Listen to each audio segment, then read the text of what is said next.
powered by the Inside the Birds podcast. Now, live from inside the Matt Black Kia Studios, it's Football at 4. Football at 4, powered by the Inside the Birds podcast. We're inside a week to the NFL draft, and we've got plenty for you in this edition of Football at 4. Adam Caplan is back, and he has his first full mock draft right now. You can see it at ProFootballNetwork.com. And he joins me now as we're starting to shape up, Adam, with all the information, everything we've heard. We're starting to get a feel of what we think will happen less than a week from today. How are you, my friend? Oh, good. Mike, glad to talk to you. And it's funny. So I hadn't done a mock draft since 2009. So, and it's just funny. And I typically I get a lot of hate. Oh, you don't know what you're talking about. They'll never do that. It doesn't matter what team it is. You know how fans are because they know their team. I'm not getting a lot of hate, so I'm not sure if it's a good thing or a bad thing. I want people to get mad at me. So it's like, well, I mean, I'm interested to see your thoughts on number 2 on this list here because everybody thinks Bryce Young is going number 1 to Carolina, and it feels like you feel that same way. Yeah. So let's get started. And again, folks listening to us, you could go to ProFootballNetwork.com and follow along with us. So yeah, as I put in my note, it's someone who's sort of connected to Carolina told me that they are okay with Bryce Young's body type. It's not too bad. They've been in front of him. They were at the combine at this pro day. They met with him. He's been in their building. They've seen him, and that's it. I mean, that's their guy. So yeah. Now number 2, the Houston Texans seat. As someone who worked with their GM before, Nick Caserio, back with the Patriots, said to me, he said, "Look, Nick's an old school scout. He's not going to force it if the grade doesn't match up. Like is C.J. Stroud a good quarterback? Absolutely. But Tyree Wilson is like the best pass rusher for this draft, better than Will Anderson. And comparatively, if you took a 10-point scale, Mike, Tyree Wilson would be like an 8.5 to 9, where C.J. Stroud would be 7, 7.5. That's why you have to go with a higher graded player. So this guy said if he goes with Stroud, he's forcing the pick because he wants a quarterback. Yeah, I know that when you make a trade from 9 to 1. It's got to be to take a quarterback, right? You're not going up that high to draft a position player. Sure. Yeah, and then remember, the Texans have the 12th pick overall, and we'll get to that in a minute. So I've got a Bryce Young going to the Panthers. Andy Dalton will be his backup. Tyree Wilson, their pass rush is pathetic, and he'll be able to stay in state in Houston, and this would be a great pick for them. By the way, they're running the dreaded wide 9. I hate to say the dreaded because they used to run it here, but they're going to run the wide 9 under Matt Burke, a former Eagles assistant, and, of course, D'Amico Ryan. So number 3, Jonathan Gannon, who took a shot at Eagle fans, by the way. I didn't like that. I'm sure you saw that. That was, Gannon into figures. Why do people leave and then take shots at the Eagles or fans and stuff? They don't do it when they're here. It's interesting. So the Cardinals, who are an awful football team, bad organization, they're taking Will Anderson here. Now, he's the best next pass rusher. That I would agree with. They're going to probably run their 34 front. He could stand up, play with his hand down. It's a good football player, but Tyree Wilson's better. It's a need. They'll get that pick. Now, this is where it gets fascinating. I know a lot of people are saying Will Levis at number 4. I would be flabbergasted if Will Levis goes number 4. I don't know anyone I respect in the National Football League who's got Will Levis over C.J. Stroud. Now, here's what I'll tell you about Levis. He's got an NFL body. He's got a very good arm. Good athlete. But here's the problem. You cannot draft at number 4, Mike, after Levis we're talking about, after the season he had. You can't justify it. He had a bad year. Down here, great in 21. Now, I know there were some extenuating circumstances, offensive line, town around him. Rich Scangarello, former Eagles assistant, he was OC. He was fired. So he didn't have a lot of help, but he didn't play well. So I got Stroud going to the Colts. Be a really good pick. This is where it gets great, Mike. Seattle Seahawks at 5. This is the pick they got from the Broncos in the Russell Wilson deal. I've given them Jalen Carter. Why? They've taken players with major characteristics before. Frank Clark, you might remember him, was cut by the Chiefs. It turned out to be a great pick for them. So there's your first 5 picks there, 1 through 5, and Carter's the last one of that 5. Yeah, Jalen Carter. He's probably one of the big storylines is how far is he going to go. I guess we got to go. You go Tyree Wilson, too. That brings Stroud down to 4. Indianapolis would have to be doing backflips if that happened. They should. And as I wrote in my mock for ProFootballNetwork.com, Stroud to me is a great pick here. You're not reaching at all. And Chris Bauer, the GM, I know he doesn't like this, but when people say that he's conservative, he is. The trades he makes, from what I've been told, a lot of teams are calling him. He's not calling them. But it is what it is. Now, let's go to number 6. This is from the Matthew Stafford trade. Again, another team gets a high first-round pick from a trade. As I wrote for ProFootballNetwork.com, I made it pretty clear, Mike. Christian Gonzalez is the best corner. They're not going to waste any time. Remember, they traded Jeff Okudah to the Falcons, a former first-round pick. So they needed a corner, and that's their pick here. Another good pick here for the Raiders. They're really bad on defense. It's Devin Witherspoon, the corner out of Illinois. Now, some people think this is a reach. I was told it is not in any way. The Falcons, who are really bad with pass rushers, they run a 34 front, but in nickel, their D linemen will play with their hand down. I got Miles Murphy here, the DN from Clemson, who's a really good football player. Now, here's where it gets fascinating, because this is where the Bears, who got this pick in the trade you mentioned with the Panthers, I struggle with this pick. I wanted to give them a pass rusher because they have the worst pass rusher in the National Football League. They have really no D linemen. But they also are not good in the offensive line. They could line up today, Mike, but they're not good enough. And I gave him Peter Skoronski, the left tackle at Northwestern, who can only play inside at the National Football League level. He could play it right if you absolutely need him to. He can't play left. He doesn't have the arm length.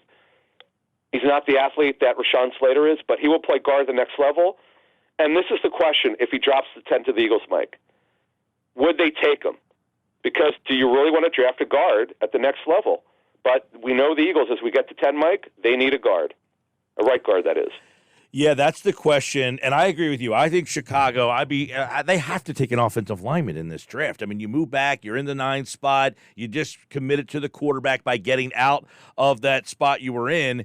Now I feel like, okay, I got my quarterback, I got to protect him. But I agree with you. Do I take an offensive guard at the number 9 and or 10 spot if I'm Chicago? And then if Philadelphia's on the board and there's an offensive lineman there and it's Peter Skoronski, do I take – I mean, what kind of – probably Quentin Nelson has been a very good right guard, maybe the best right guard.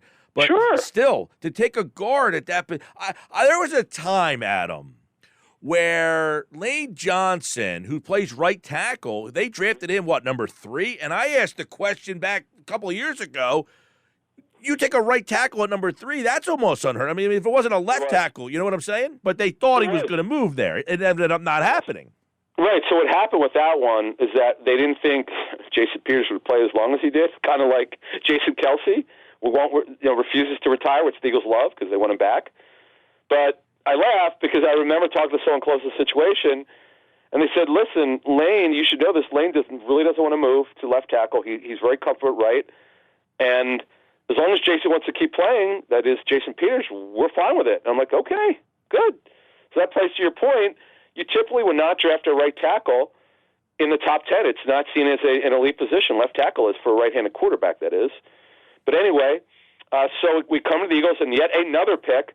I will never understand what Mickey Loomis, the GM, was doing when they made that draft pick trade, Mike. I don't get it. Great job, obviously, by Harry Roseman. They missed on that Dolphins trade in terms of where they thought the Dolphins would finish. Remember they had that long winning streak to close their season 2 years ago? But this one, it's worked out. They got the 10th pick overall from the Saints from the trade last year. I know people don't like this pick. Now, although I think people are starting to warm up to it because we put it on our show Inside the Birds a couple weeks ago, that the reason why Van Ness didn't start, it had nothing to do with his performance. He's an underclassman. They start upperclassmen. And then Lucas Van Ness also got more snaps than the guy in front of him, and it's a neat pick for now and the future. It's more for the future, though. Let's call it like it is. They don't need to draft a DN. But, Mike, the reason why I went with Van Ness here, if you look at how it broke before the Eagles picked here at 10, Skoronski gone, Miles Murphy gone, the top 2 corners gone. They don't need a corner this year, but eventually we know they need a young outside corner. And the guys that I have in my mock after this, they just wouldn't be guys that I think the Eagles would take this early. So I've given the Eagles Van Ness at number 10. Yes, Van Ness would be interesting. Obviously, there's a lot of options that could be in that spot at number 10, including Paris Johnson, who you have going a little bit later on in your mock draft. He would be an offensive lineman if he was on the board. So it's an offensive lineman or a defensive lineman. We think that I definitely would be intrigued, too, by the possibility, Adam, from somebody calling Philadelphia at 10, and then because you have Anthony Richardson going a couple picks later, I would think if Richardson's on the board at 10, Philadelphia is going to get calls. Sure, and that's what they hope. They're hoping that all the quarterbacks don't fall. Look, it is next, Mike, to impossible to figure out where these quarterbacks are going to go other than Young. It is really difficult. I just can't imagine Chris Ballard would pass on C.J. Stroud. We'll find out. Ballard denied the rumors about – he didn't mention Levis, but I guess there's stories out there that they've settled on Levis. He kind of denied that today, which he should, but anyway.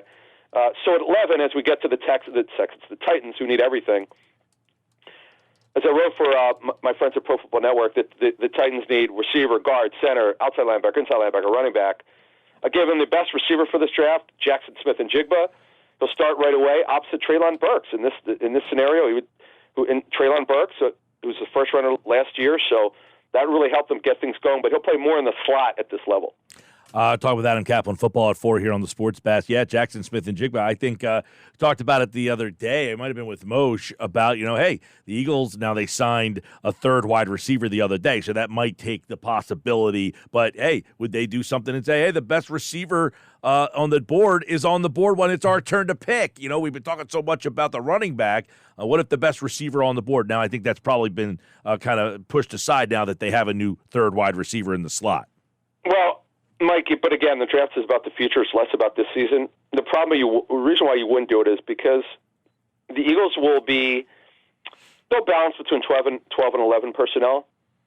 But the thing is, how do you justify drafting a third receiver in the first round when that third receiver will not get the ball? Because Goddard and Smith and Brown have to get the ball. You just can't justify. I'd be shocked if they did that. Yep. I've learned my lesson with Harry Roseman. You never say never. But that would be an absolute look. When they drafted Hurts in the second round, I almost fell over. So what do I know? But no one knew that. They did a great job. Moshe had that great note about how they had the separate Zoom channel because they didn't want their personnel people to find out. Remember that? Crazy stuff. Yep. The draft brings out some crazy notes. I know. If this happens, your mock draft happens, I would think Houston, although I'm not a big Anthony Richardson guy, but they would be thrilled if he was there at 12. Okay, so it's got to be in my scenario here for my mock for ProFootballNetwork.com. It would have to be Levis or Richardson, and that's, to me, if Nick Caserio, their GM, thinks one will be there, then he definitely will go with Tyree Wilson at number 2. So I've got Richardson, who's the wild card for this entire draft. Nobody has any idea how good this guy could be or will be. He's got a lot of talent, but he needs a lot of development. At 13, the Jets, their draft was one of the best in the last 20 years, but last year. But they haven't got it right at quarterback, and they haven't got it right on their offensive line at tackle. And Mekhi Becton has been a major disappointment. I've got them taking Paris Johnson here, who will play left tackle, though he could play a little guard if you need him to. He wasn't great 2 years ago, but he would be their new left tackle. At 14, this is where I think Joey Porter Jr. will go. Best pure man cover corner for this draft. He could play zone if you need him to, but he's a better man press corner. And Belichick has shown the willingness of wanting the 1-2 to play man press. He did it with Stephon Gilmore. That would be the pick here for the Patriots. And at 15, here's our first tight end. This is one of the best tight end classes, Mike, in years, probably last 10 years. And Dalton Kincaid to the Packers where they're really bad at tight end. And then the last pick, and on Tuesday, we'll do 17 through 31. The Washington Commandos, Mike, are so bad on the offensive line. Ron Rivera's not gotten it right on their offensive line. I've got Broderick Jones, the left tackle from Georgia, going here at 16. That would be the tight end at 15. Give Love a little toy. It would be interesting because they have not drafted a receiver for Aaron Rodgers in the first round ever. No, in fact, Donald Driver was a guy who's really good. Romeo Doubs they love. Christian Watson was a nice surprise out of North Dakota State last year after a very slow start. No, you're right. Dalton Kincaid, they need an athlete there, and that would be a really good pick for them. And look, this is a draft. People need to know if you go to ProFootballNetwork.com and follow my mock here, and I have another update I think coming Wednesday. You're going to understand this is not a good draft. I'm talking to personnel people and coaches. This is not a good draft for elite players. It's just not. There are a lot of very good players. If the Eagles stay at 10, Mike, they're going to get a very good football player. but it's not going to be an elite player, and you got to understand that. All right, Adam Caplan, we'll look at the back end. The Eagles do have a pick at number 30 as well when he's back on Tuesday. Real quick, Olamide Zaccheaus, what is your thoughts on how he'll fit in? Because I saw people, we posted the story on our website. We had some comments in the comment section saying, camp body. I said, no. This is a guy who I would imagine will be higher on the depth chart than Quez Watkins, although Quez looks like he has something to say about it. Yeah, so Olamide Zaccheaus. So we talked about him on our show probably about 4 or 6 weeks ago. Once all the top receivers were picked over, we said, listen, the Eagles need a third receiver, and Olamide Zaccheaus, who went to St. Joe's Prep, is the best guy out there. And then the fact that we keep mentioning him every week, every time we talk about free agent receivers, like, why is this guy out there? Okay, he's 5'8" and 3/4 of an inch. Okay, I get that. He's smaller. Arthur Smith, their head coach, wants tall receivers. Get it. But they need guys who are dependable. I just don't understand it.